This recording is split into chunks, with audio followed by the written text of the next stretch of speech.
Oui, l'Égypte n'est pas l'Europe et l'Europe n'est pas l'Égypte. Je pense qu'on comprend la situation égyptienne très très bien. Je pense aussi que les Égyptiens comprennent que tout ce qui se rapporte à l'état de droit est très important. Et je pense qu'il y a des efforts qui sont faits ici dans votre pays. Donc c'est toujours difficile, et on le voit en Europe, de combiner la lutte contre le terrorisme et l'état de droit.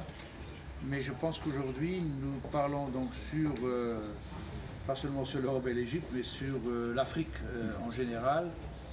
Et c'est très très important. Nous préparons le sommet avec l'Union africaine. On peut dire maintenant l'Union africaine parce que tous les pays de l'Afrique sont membres de l'Union africaine.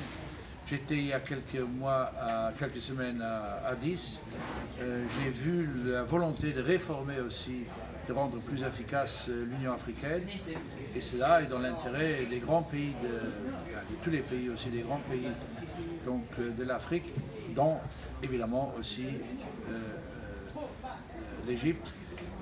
Donc il ne faut pas chercher ici à Bruxelles à diviser maintenant l'Égypte et l'Europe. Nous connaissons tous les problèmes.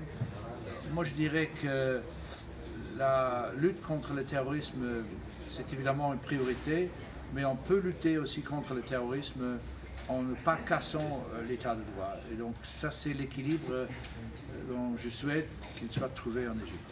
And when you're talking about Africa, you always, the European, giving the feeling that what you need from Africa is just closing the door against the immigration, and then you can give them some extra. Is it?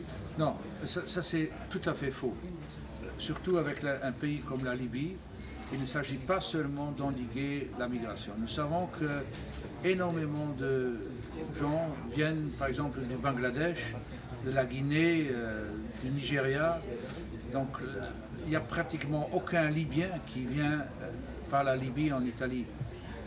Donc ce qu'il faut faire, c'est essayer de trouver des solutions en ce qui concerne la Libye pour voir quelles sont vraiment les traces, quelles sont les routes de ces gens qui n'ont aucune morale, uniquement l'argent qui compte, les soi-disant passeurs, mais ce sont des criminels, dans beaucoup de cas, qui volent tout et puis qui transfèrent des centaines de milliers de gens à travers le désert, à travers le sable, dans des conditions horribles, et puis les mettre sur des bateaux très très précaires, des zodiacs de 10 mètres de long, avec seulement du fuel pour quelques miles, et puis ces gens, s'ils ne sont pas sauvés, sont irrémédiablement perdus. Donc il faut que l'Union européenne, et là je suis tout à fait d'accord, qu'on essaye d'aider la Libye à trouver des solutions là-dessus. Ça c'est un point important, mais la Libye est un très grand pays, comme tous les pays du Maghreb, tous les pays de l'Afrique du Nord, et on ne peut pas limiter nos relations d'une manière égoïste uniquement donc sur la migration. C'est le problème peut-être le plus grave, ça c'est vrai, mais il y a d'autres problèmes. Par exemple, si je pense à cette coopération qui doit être commerciale et politique et culturelle entre l'Afrique et l'Union européenne. Thank you very much.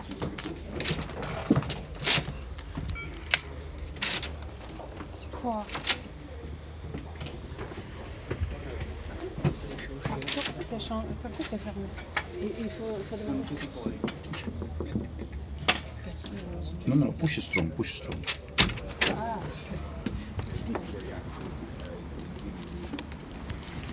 Somalia last week in London, and I will be following up on that, how to stabilise Somalia, how to